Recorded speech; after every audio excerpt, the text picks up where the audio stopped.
Hey guys, welcome back to another episode of CCG TV's Talking Comics. I'm Olivia. I'm Mark. And this is the show where we talk about all the great new books hitting the shelves. And this week it's about January 9, 2019. That's right, we are in 2019. Yeah.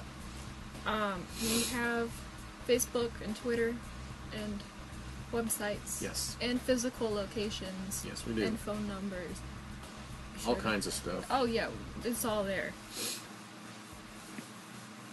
So let's get into it. Okay. Let's just jump right into it. Sure. I'm up for that. Captain Marvel #1 from Marvel. There you go. It's in the name. Writer Kelly Thompson and artist Carmen Nunez Carnero. Okay. As Captain Marvel, Carol Danvers has spent months in space protecting Earth from alien threats big and small. Okay. But now it's time for Earth's mightiest hero to come home. New York City has never looked so good, but every re-entry comes with the unexpected, and Carol is about to hit a whole lot of unexpected. It's a fresh start and an oversized, star-studded welcome home for a hero who's been punching the glass ceiling since the 1970s. And just in time for the first female-led film from Marvel Studios. The next 50 years of Captain Marvel starts here. Okay. For me, it's, I love this one.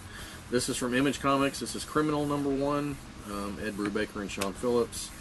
In this double-sized, at no additional cost, debut issue, Teague Lawless is back in town, but he finds himself in more trouble than ever thanks to his delinquent teenage son, and this time fists and bullets may not be enough to solve his problems. A perfect introduction to Criminal and its dark, exciting world, this series will also include back page art and articles to bring readers more fully into the noir experience. And I highly recommend this series. It's awesome. Sean Phillips is one of my favorite artists, and Ed Brubaker, this is just a great series. I love Criminal. Okay. Friendly Neighborhood Spider-Man #1 from Marvel. Yeah. Tom Taylor, Juan Cabal, and Marcelo Ferrier? I don't know. But I do know that Spider-Man is the worst neighbor ever. Ever. There are always crazy villains and property damage and drama, and he catches the villains, and he tries to fix the damage, and he helps carry your groceries, and actually, that property damage keeps the rents low. And you know what? Spider-Man is the best neighbor ever. Ever. See what they did there. And this book will give you a closer look at Spider-Man's and Peter Parker's neighborhood than any book ever. Ever. Ever. Ever. Ever. Also, it wouldn't be a Spider-Man adventure without a threat that could destroy not only Spider-Man, but all his neighbors. It's the most ever book ever. Ever. Ever. Alright, another one for me from Image Comics. This is Gunning for Hits #1. This is by Jeff Rovey and Moritat with the art. I believe the writer is actually a producer that's done some pretty big names like David Bowie. Set in the shady New York City music scene of the mid-'80s, Gunning for Hits stars Martin Mills, a record company talent scout with an inscrutable past. Follow Martin as he attempts to sign a rock band that will conquer the world in this music business crime thriller. Plus, each issue will include a background feature and a Spotify playlist. There you go. That sounds real cool. That does actually sound cool. There was another thing that did that, but I don't remember what. I remember something else doing something like that, but I can't remember what it was. And then, the Killjoys. True Lives of the Fabulous Killjoys had the whole album to go with it. Yes, it did. Which was cool.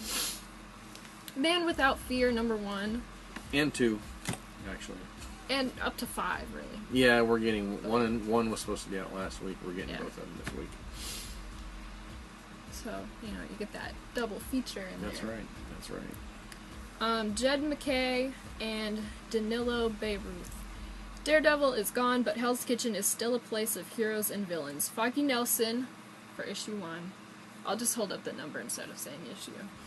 The Defenders, The Many Loves of Matt Murdock, The Kingpin, and a Mysterious Guardian Devil, issue 5.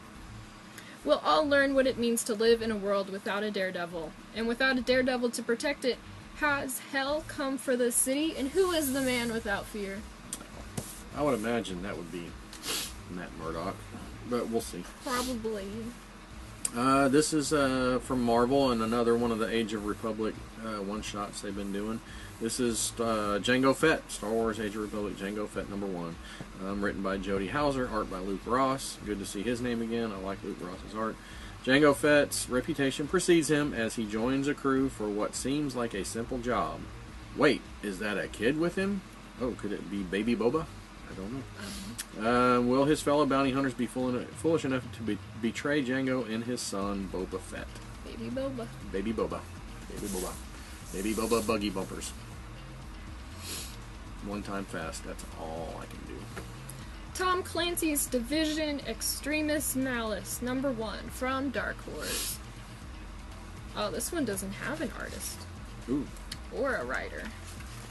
Interesting. Okay. Months after a bioweapon attack devastated New York City, the Division agents are the last hope of the United States struggling to hold itself together. During a mission gone horribly wrong, Division agent Caleb Dune's partner is gruesomely killed, and Dune... It could be Dune. I don't know. No. Dune vows to track down a mysterious woman responsible. As he gathers clues to her whereabouts, he uncovers a grave threat to a nation already on the brink of total collapse. Mm. All right. Next up for me from Dynamite Entertainment. Oh, this is actually one I'm looking forward to. This is Turok #1 from Ron Mars and Robert Castro. A new hero rises. Turok pursues his kidnapped brother in the Badlands of the Old West. In the waning days of the Indian Wars, the U.S. cavalry has captured Andar, but Turok will stop at nothing to rescue him. And that quest will lead Turok, Andar, and even the soldiers to a strange, lost land inhabited by creatures beyond their imaginations. This is Turok as you've never seen him before, and Turok as you've always seen him. So they're kind of getting back to basics with Turok. They've went off the rails a little bit the last couple series, and this is back to being, regular old Turok. And I'm looking forward to it. And new Turok. And new Turok. And old Turok. And cavalry soldiers. Yep, and brothers. Yes. Web of Venom Unleashed #1. I think this is the third Web of Venom.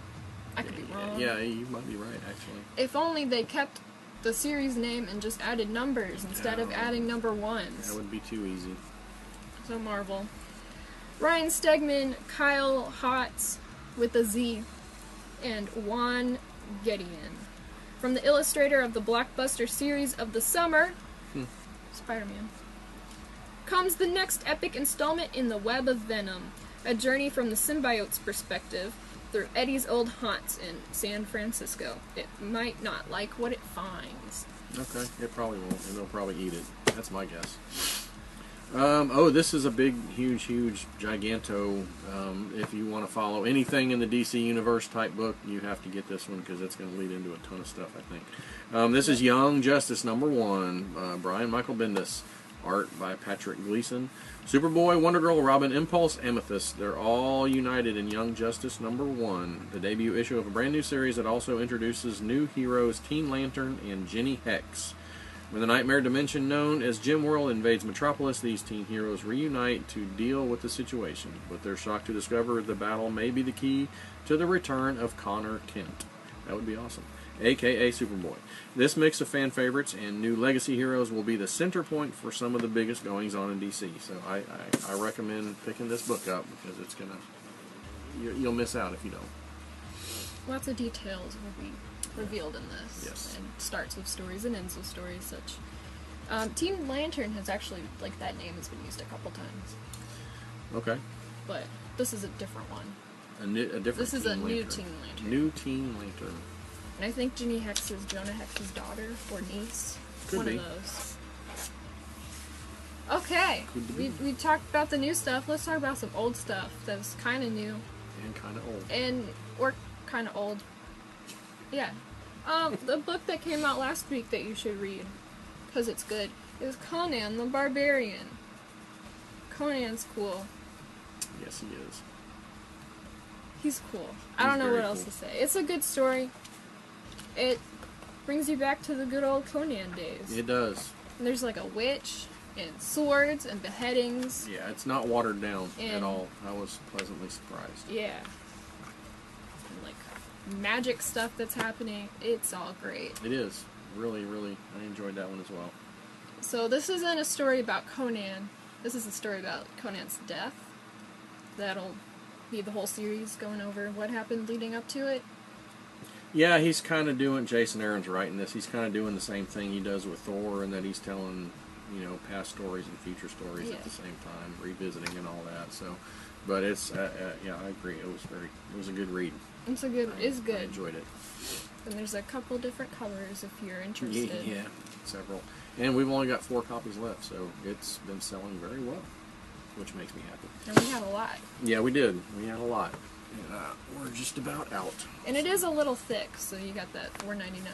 Yeah, it's. So I mean, you get it was some extra pages, and it's worth it. Yeah, it really is. Truly is. I was very, very much like that. Mine's going back to some X-Men stuff, some Claremont. Claremont and Brent Anderson with art. This is X-Men God Loves Man Kills.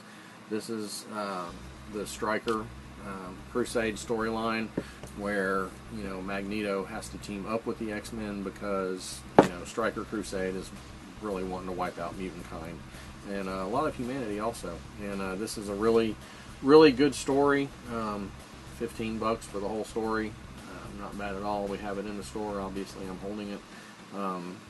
This is one of the classic X-Men stories. X2, XMen United was kind of based off of it. And I highly recommend it. I like reading. I like picking up some good old Claremont X-Men stuff now and then. And this is definitely worth the $15 for sure. And that's my book report for this semester. Okay. Well, the semester did just start again. That's true, but I'm not doing any more. No, I'll do another one next week. I would imagine. Probably. Okay, so that's that's it for the episode. Like, that's the show. subscribe, Like, comment. subscribe, check out that website, Facebook, Twitter, physical locations and phone numbers. And you can fax us. No, we don't have a fax, do we? No, I think we got rid of it. Okay. No fax us. We had a fax. We still have that phone number though.